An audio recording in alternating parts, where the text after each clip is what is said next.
Master minds commerce చదవాలనుకునే 10th inter విద్యార్థుల తొలి ఎంపిక. ఇరాన్కి ఇజ్రాయెల్కి మధ్య భీకర దాడులు జరుగుతున్నటువంటి సిచ్యుయేషన్ మనందరికీ తెలిసిందే. అయితే ప్రస్తుతం మనతో పాటు ఒక యూట్యూబర్ ఇజ్రాయెల్ నుంచి లైవ్ కాల్లో అందుబాటులోకి వచ్చారు. ఆయన పేరు శ్రీకాంత్ గారు. ఒక్కసారి తనతో మాట్లాడదాం. అక్కడ అసలు ఏం జరుగుతోంది, ప్రజలంతా ఎలా ఉన్నారు, ఈ సిచ్యుయేషన్ అంతా ఎప్పటికీ సెటిల్ డౌన్ అవుతుంది, ఇవన్నీ కూడా ఆయన మాటల్లోనే అడుగుదాం. నమస్తే అండి. నమస్తే అండి. ఎలా ఉన్నారు శ్రీకాంత్ గారు? బాగానే ఉన్నానండి. అదే బాంబులు దాడులు అవుతుంటే ఎలా ఉన్నారని అడుగుతున్నారా అంటారా? ఏంటండి, బాంబు దాడులు జరుగుతుంటే ఎలా ఉన్నారని అడుగుతారు ఏంటండి అంటారా? అంటే అట్లాగా ఏం ఉండదండి. ఇప్పుడు మేమున్నటువంటి ఏరియాస్ లో ఎట్లాగా ఉంటదంటే, ఇజ్రాయెల్ ఈ కంట్రీ చాలా సేఫ్ గా బిల్డ్ చేసినది. ఒకవేళ బాంబులు పడ్డా గానీ, ఇప్పుడు నేను బాంబ్ షెల్టర్ లోనే ఉన్నాను. ఒకవేళ బాంబులు పడేటువంటి అంటే ఒక హాఫ్ అన్ అవర్ ముందు మాకు అలర్ట్ చేస్తారు. కాబట్టి మాకు సేఫ్ గానే ఫీల్ అవుతాం. ఇక్కడ ఎలా తెలుస్తుంది వాళ్ళకి? అరగంట ముందు తెలియడానికి, మిమ్మల్ని అలర్ట్ చేయడానికి తెలియకుండా కూడా జరగచ్చు కదా. మనకి ఇక్కడ కూడా చూసాము, ఇండియా పాకిస్తాన్ మధ్యలో కూడా అక్కడి నుంచి లాంచర్స్ నుంచి స్టార్ట్ కాగానే, మిసైల్స్ అక్కడ నుంచి దాడి జరగంగానే ఇక్కడ వీళ్ళకు రాడార్ వ్యవస్థ ఉంటుందండి, సిస్టమ్ ఉంటుంది. దాన్ని బట్టి రికగ్నైజ్ చేస్తుంది. రికగ్నైజ్ చేసి ప్రతి సెల్ కూడా మాకు అలర్ట్స్ వచ్చేసాయి అనమాట. సో మీరు ఇంటికి ఇంతసేపట్లో చేరుకోవాలి, మీరు బాంబ్ షెల్టర్కి ఇంతసేపట్లో చేరుకోవాలి, ఇంకా మీకు 1 నిమిషం ఉన్నది అని అలర్ట్స్ వస్తాయి అనమాట. అలర్ట్స్ రాగానే మేము ఎమ్మటి బయలుదేరుతాము. అట్లాగా అంటే నా ఉద్దేశం ఏంటంటే, ఏ ఏరియాలో జరుగుతుంది అనేది ముందుగా తెలియటం అంత ఈజీనా అని. ఎటైనా జరగచ్చు, ఆ ఏరియాస్ కూడా కవర్ చేస్తారు వాళ్ళు. ఇప్పుడు ఈ బాంబు ఈ నార్త్ ఏరియాకి వస్తున్నది, సౌత్ ఏరియాకి వస్తున్నది, మీరు ఈ ఏరియాలో ఉండకూడదు అనేది చాలా ఎగ్జాక్ట్ గా స్పెసిఫిక్ గా చెప్తుంది. అంటే ఆ ఏరియాలో ఈవెన్ సైరన్ మోగుతుంది అనమాట, చాలా పెద్దగా. అందరికి ఎక్కడున్నా కానీ ఎవరు మిస్ కావడానికి వీలుండదు. ఓకే, అసలు ఎన్ని రోజుల నుంచి జరుగుతుందండి ఇజ్రాయెల్ మీద దాడులు? అలాగే ఎవరికన్నా ఎఫెక్ట్ అయ్యిందా? బేసికల్ గానైతే మొన్న జూన్ 13th నుంచి ఇరాన్ దాడి చేస్తున్నది.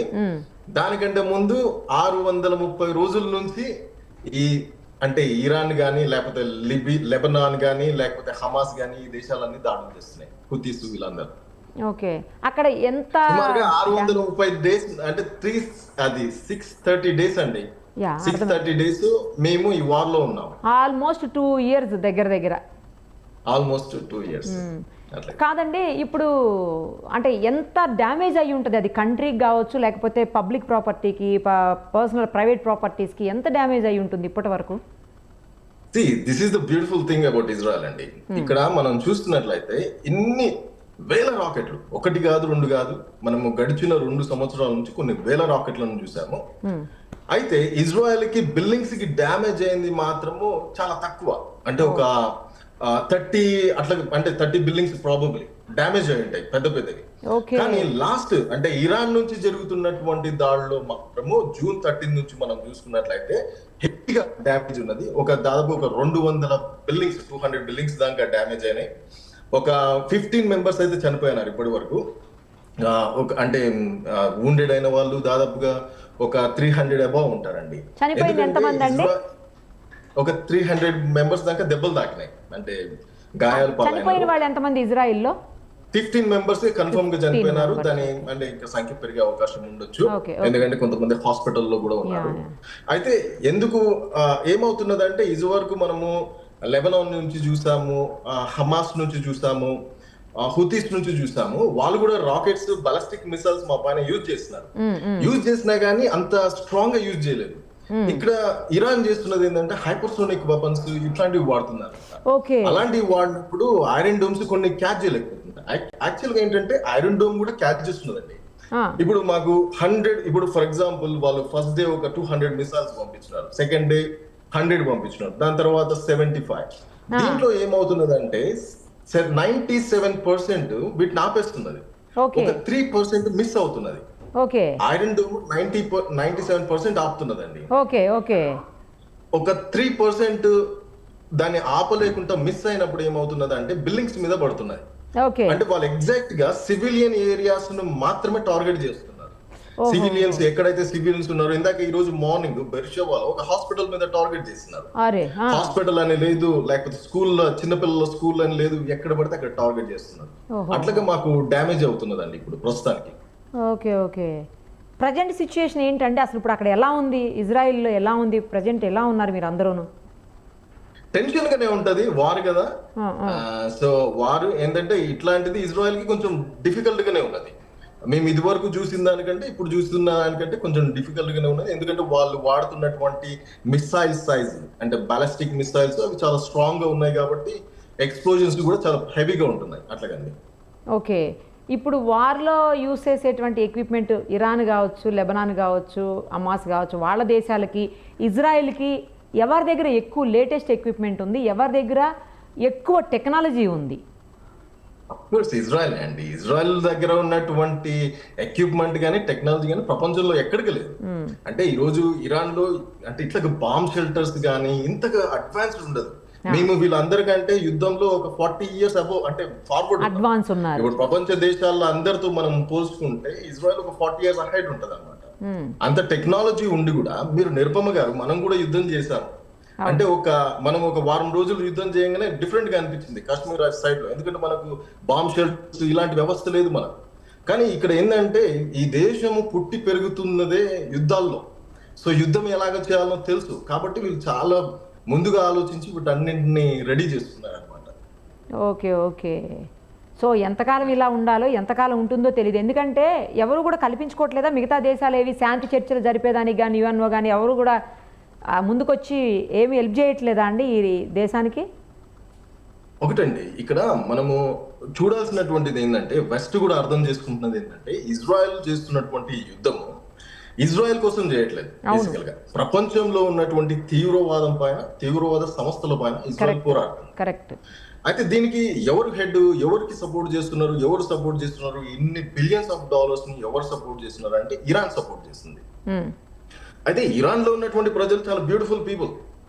అక్కడ ఉన్నటువంటి ప్రజలు బ్యూటిఫుల్ పీపుల్. ఒక 40 సంవత్సరాల వరకు కూడా ఇజ్రాయెల్ కి ఇరాన్ కి చాలా వండర్ఫుల్ రిలేషన్షిప్ ఉండేది. అయితే 40 సంవత్సరాల క్రితము ఇప్పుడు వచ్చినటువంటి ఆయతుల్లా రెజీమ్ ఏం చేసినాడంటే ఈ దేశాన్ని క్యాప్చర్ చేసి ఈ దేశంలో ప్రస్తుతానికి ఇరాన్ లో ఇప్పుడు దాదాపుగా కొన్ని సంవత్సరాల నుంచి ప్రతిరోజు కూడా 2-3 వేల మంది జనాలను ఆయనకు అగేన్స్ట్ గా వస్తున్నటువంటి వాళ్ళని తీసుకెళ్లి టార్చర్ చేస్తూ చంపేస్తున్నారు. అయితే ఈ రోజు ఎందుకు ఈ దేశాలు ఇరాన్ వైపు నిలబడట్లేదు అంటే రిజీమ్ ని తీసేయాలనేటువంటి ఒకటే ప్రయత్నంతో ఈ రోజు ఈ వెస్ట్ అంతా కూడా ఇజ్రాయెల్ కి సపోర్ట్ చేస్తున్నారు. అంటే ఇప్పుడు ఉన్నటువంటి మెయిన్ ఏంటంటే శాంతి చర్చలు కానీ ఇవన్నీ ఎందుకు చేయట్లేదు అంటే అక్కడ ఉన్నటువంటి న్యూక్లియర్ ఫెసిలిటీస్ ని డిస్ట్రాయ్ చేయాలని చూస్తున్నారండి. ఓకే, క్లియర్ చేసేస్తే మళ్ళీ ఇంకోసారి జోలికి రాకుండా ఉండాలి అంటే అవన్నీ కూడా డిస్ట్రాయ్ చేయాలి ఆ ఆలోచనలో. అవునండి. ఇప్పుడు ఇరాన్ కి న్యూక్లియర్ ఫెసిలిటీ ఉండడానికి వీలు లేదు, వాళ్ళకు అణుబాంబులు ఉండడానికి వీలు లేదు అని ఇజ్రాయెల్ చాలా ఖచ్చితంగా చెప్తున్నారు. ఎందుకు ఇజ్రాయెల్ ఖచ్చితంగా చెప్తున్నదంటే ఇప్పటి నుంచి కాదండి 1990 నుంచి కూడా ఇరాన్ ప్రయత్నం చేస్తున్నది న్యూక్లియర్ బాంబును కలిగి ఉండడానికి. అప్పటి నుంచి ఇజ్రాయెల్ అపోజ్ చేస్తున్నది. అటు ఇరాక్ కావాలనుకున్నది, అదే విధంగా ఇరాన్ కూడా కావాలనుకున్నది. దాన్ని అప్పటి నుంచి ఇజ్రాయెల్ అపోజ్ చేస్తున్నది. ఈవెన్ పాకిస్తాన్ కి అణుబాంబును ఉండడం కూడా ఇరాన్ అపోజ్ చేసింది. అయితే మన వాళ్ళు అప్పట్లో కాంగ్రెస్ గవర్నమెంట్ అంత స్ట్రాంగ్ గా దాన్ని అంటే అపోజ్ చేయలేదు. సో వాళ్ళు బిల్డ్ చేసుకున్నారు.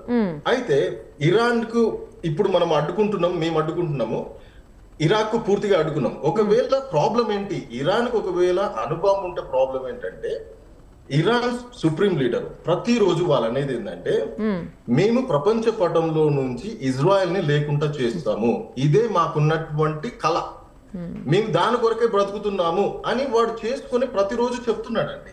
దాన్ని తయారు చేస్తున్నది కూడా దాని కొరకే, యూదులను చంపేస్తామని చెప్తున్నారు. అలాంటప్పుడు ప్రతిరోజు వీళ్ళు వాగ్దానం చేస్తూ ప్రతిరోజు వాళ్ళు శపథం చేస్తున్నప్పుడు ఇజ్రాయెల్ ఎట్లాగా చూస్తూ ఉంటదండి. ఈ రోజు ఇజ్రాయెల్ దాడి చేయడానికి కూడా కారణం ఏంటంటే ఇంకొక 5 రోజుల్లో 10 రోజుల్లో ఆ బాంబును వాళ్ళు రెడీ చేసుకుంటారు కాబట్టి ఇజ్రాయెల్ ప్రియంప్టివ్ స్ట్రైక్ చేసింది వాళ్ళ మీద. అట్లాగండి అది. ఓకే, ఈరోజు కూడా దాడి అయింది హాస్పిటల్ మీద మీరు ఇందాక చెప్పారు కదా. సో అక్కడ ఎంతమంది ఏమన్నా ఎఫెక్ట్ అయ్యారా అండి? ఎవరికన్నా బాగా ఇంజురీస్ అయ్యాయా లేకపోతే ఏమన్నా అంటే ప్రాణనష్టం అయితే ఏం జరగలేదండి. బిల్డింగ్స్ అయితే చాలా సెంట్రల్ సిటీలో బిల్డింగ్స్ అయితే చాలా తీవ్రంగా డ్యామేజ్ అయినాయి. చాలా పెద్ద బిల్డింగ్స్, చాలా బ్యూటిఫుల్ స్కై స్కేపర్స్ ఉంటాయి మాకు ఓకే. చాలా బ్యూటిఫుల్ అంటే స్కై స్కేపర్స్ అవి డ్యామేజ్ అయినాయి. ప్రాణ నష్టం ఏం జరగలేదు. కొంతమంది గాయపడ్డారు. హాస్పిటల్లో కూడా ప్రాణ నష్టం ఏం జరగలేదు, ఎందుకంటే అది ఓల్డ్ హాస్పిటల్, వాళ్ళకి తెలియదు. ఇజ్రాయెల్ ఏంటంటే ఏదైనా డౌట్ వస్తే ముందే మూవ్ చేస్తారు అక్కడ నుంచి. సో ఓల్డ్ హాస్పిటల్ కాబట్టి అక్కడ కూడా ఎవరికి పెద్దగా అది కాలేదండి అట్లాగా. ఓకే. మీరు ఇప్పుడు అంటే బాంబ్ రూమ్ లో ఉన్నారు కదా, బయటికి రావడానికి లేదు కదా? అంటే బయటికి ఏమి వెళ్ళను, ఇది బాంబ్ షెల్టర్. అదే బాంబ్ షెల్టర్, బాంబ్ రూమ్. బయటికి రావడానికి లేదు అసలు, ఆ రూమ్ దాటి రావడానికి లేదా? ఎంతసేపు రాలేరు అలాగా? ఎంతసేపు అంటే వెళ్ళొచ్చు, కాకపోతే ఏదైనా సైరన్ పరుగుతుకుని రావాలన్నమాట అట్లాగే. జస్ట్ ఆ రూమ్ లోంచి బయటకు వస్తే విండోలో నుంచి ఏమన్నా కనిపిస్తుందా? నాకు చూపించగలుగుతారా ఇజ్రాయిల్ లోపల ఎట్లా ఉంది అనేది ఒకసారి చూడడానికి? మాది అంటే చాలా పెద్ద ఏరియా ఉంటదండి, చాలా బ్యూటిఫుల్ ఏరియా, చెట్లు ఉంటాయి ఎక్కువగా, అంతే. అవునా? అంటే రోడ్డు అటు సైడ్ అట్లా ఏం కనిపిదా మనకు? మీరు చూస్తారా? అయితే ఒక నిమిషం నేను చూపిస్తాను. అయితే రోడ్స్ అట్లా ఏమన్నా ఇజ్రాయిల్? నేను అండర్ గ్రౌండ్ లో ఉన్నాను, మాది 3 story బిల్డింగ్ అన్నమాట. అవునా? ఓకే. నేను అండర్ గ్రౌండ్ లో చూపిస్తాను మీకు. రోడ్డుకి దగ్గరలోనే ఉంటుందా? అంటే ఇప్పుడు మీరు అక్కడ సెటిల్ అయ్యానన్నారు కదండి శ్రీకాంత్ గారు? అవునవునా, ఇక్కడనే సెటిల్ అయిపోయాను. మరి ఇప్పుడు మీ పిల్లలకి స్కూల్ అంతా కూడా క్లోజ్ అయ్యి ఇప్పుడు అంతా ఆన్లైన్ లో కింద వాళ్ళ పైన చదువుకుంటున్నారు. ఓహో, ఆన్లైన్ లో నడుస్తుందా? నడుస్తుంది. కోవిడ్ తర్వాత అందరూ ఆన్లైన్ మొదలు పెట్టారు, అది కంటిన్యూ అవుతున్నట్టుంది. అవును, ఇది మా గార్డెన్. మా గార్డెన్ నుంచి బయటికి వెళ్తే ప్రాబబ్లీ అంటే ఒకవేళ మాకు చూడండి, ఇది ఇట్లా ఉన్నది కదా. ఎస్, వెహికల్స్ కనిపిస్తున్నాయి నాకు. ఎస్, ఇదేంటంటే నన్ను ఏమంటే ఇది ఏముండేమంటే ఏంటంటే ఇక్కడ కోర్టు లాయర్ పక్కన అన్నమాట, జడ్జి. ఓకే. ఒకవేళ కెమెరాస్ ఏదైనా చూసినా ఏమంటే ఆపేస్తారు. వచ్చేయండి, అయితే వద్దులేండి, లోపలికి వచ్చేయండి, మాట్లాడుకోవచ్చు. సో ఇట్లా ఉంటదండి. ఓకే. ఇప్పుడు మీరు ఆ రోడ్ చూపించారు కదా నాకు, కార్స్ అవి ఉన్నాయి, అది పబ్లిక్ ప్లేస్ అండి కదా? అది మా పర్సనల్ కార్ పార్కింగ్ ప్లేస్ అండి. మీ personal car parking. Okay okay. Road ఏమి పక్కకే ఉండదు, మీకు దగ్గరలో రోడ్ లేదు కదా? ఇది మా స్ట్రీట్ అండి. ఓ, అదే స్ట్రీట్? ఇది మా స్ట్రీట్ అంటే మా కాలనీలో, మా ఇంటి ముందు. ఓకే. నేను దూరం వెళ్తే ఇది కొంచెం డిస్కనెక్ట్ అవుతుంది. అవునవునవునవును. ఇది మా పార్కింగ్ ప్లేస్ అండి. పార్కింగ్ ప్లేస్ కాదు, నేను అడిగింది మెయిన్ రోడ్ అడిగానండి. మెయిన్ రోడ్లో ఏమన్నా మనం చూడడానికి ఉంటుందా? రోడ్డు సైడ్ ఏమన్నా ఉందా మీ ఇల్లు అని అడిగాను. ఎందుకంటే అప్పుడు రోడ్డు లేదు చూస్తుంటే ఏమన్నా పోలీస్ ఫోర్స్ అట్లా ఏమన్నా కనిపిస్తుందా ఏంటి అని అడిగాను. అట్లా ఏం కనపడదండి. అట్లా ఏమి ఉండదు, ఇక ప్రశాంతంగానే కనిపిస్తుంటుందా రోడ్డు అంతా కూడా? మీ ప్రైవేట్ పార్కింగ్ ప్లేస్ అన్నారు కదా? యా. లేదు, ఇది మెయిన్ రోడ్. ఇది మెయిన్ రోడ్డా? ఓ ఫైన్. జనాలు బయట లేరు. జనాలు అసలు బయట ఎవరు లేరు కదా? బయట లేరు. అదేలేండి, బాంబ్ థ్రెట్ ఉంది కాబట్టి, అంటే అలర్ట్ ఉంది కదా, బాంబ్ అలర్ట్, అందుకని లోపల ఉన్నట్టున్నారు అందరూ. అవునండి, అట్లాగా. సో బ్యూటిఫుల్ కంట్రీ అండి, బ్యూటిఫుల్ కంట్రీ, బ్యూటిఫుల్ పీపుల్. మొత్తం గ్రీనరీనే బాగా కనిపిస్తోందండి, గ్రీనరీ కనిపిస్తోంది మంచిగా. అవును, ఇది ఎడారంటే ఎవరు నమ్ముతారండి? అదే కదా, చాలా బాగుంది. ఇప్పుడు బయటికి వెళ్ళినప్పుడు కూడా మీరు ఇట్లాంటి అంటే ఫేస్ చేస్తుంటారండి? ఎప్పుడన్నా ఇబ్బందులు ఫేస్ చేశారా? అవతల కంట్రీ నుంచి వచ్చేటువంటి దాడులకు సంబంధించి ఏదన్నా ఫేస్ చేశారా మీరు? నేను రాకెట్స్ చాలా సార్లు చూసానండి. చూసారా? మా ఇంటి మీద వెళ్తుంటే చాలా సార్లు చూసాను. ఐరన్ ఆపేస్తుందండి. ఫస్ట్ లో వచ్చినప్పుడు ఇట్లాగా నేను ఒక దగ్గర నిలబడ్డాను, రాకెట్ మీదకి వెళ్ళినది, ఎగ్జాక్ట్ గా పైన వెళ్ళిపోయినది. అప్పుడు ఐరన్ డోమ్ క్యాచ్ చేసింది. అప్పుడు భయపడ్డాను, కానీ తర్వాత అలవాటు అయిపోయిందా? అంతేలేండి, 2 ఏళ్ల నుంచి యుద్ధం జరుగుతుంటే అందరూ అన్నిటికీ అలవాటు పడిపోతారు. ఇక ఇప్పుడు 2 years నుంచి పిల్లలందరికీ స్కూల్ ఆన్లైన్ అండి? లేదండి, ఈ June 13th నుంచే మళ్ళీ ఆన్లైన్ లోకి వెళ్ళాను. ఓకే. మరి ఆఫీసులు ఇవన్నీ ఎట్లా? అన్ని ఆన్లైన్ లేనా? Work from home? క్లోజ్ అండి, అన్ని క్లోజ్. ఒక్క మీడియా, పోలీస్ పని చేస్తున్నారేమో, డాక్టర్స్. మీడియా, పోలీసు, ఎమర్జెన్సీస్, అదే డాక్టర్స్ ఈ సర్వీస్ వరకు వర్క్ చేస్తున్నట్టున్నాయి. రైట్ అండి. అక్కడ ఏమైనా లేటెస్ట్ ఏమైనా ఇన్సిడెంట్స్ అవుతున్నప్పుడు వీలవుతే మాకు వీడియోస్ పంపియండి, మీకు దృష్టికి వస్తే, లేదా మీ ఫోన్కి వచ్చినా కూడా. అప్డేట్స్ ఉంటే కనుక మాకు కాల్ చేయండి మళ్ళీ కూడా మీరు, సరేనా? అక్కడ సిచ్యుయేషన్ ఎక్స్ప్లెయిన్ చేసినందుకు, చూపించినందుకు ఎస్పెషల్లీ థ్యాంక్ యూ అండి. Thank you so much. Thank you very much, Nirupama garu. One more time, Yeah. I want to say you have a beautiful heart. You're a wonderful woman. Thank you so much. Thank you so much. Thank you. Okay, stay blessed. Thanks a lot. Thank It you. means a lot. Thank you. Thank you. Thanks. Suman టీవీలో మీ personal and business promotions కోసం కింది నెంబర్కి contact చేయండి.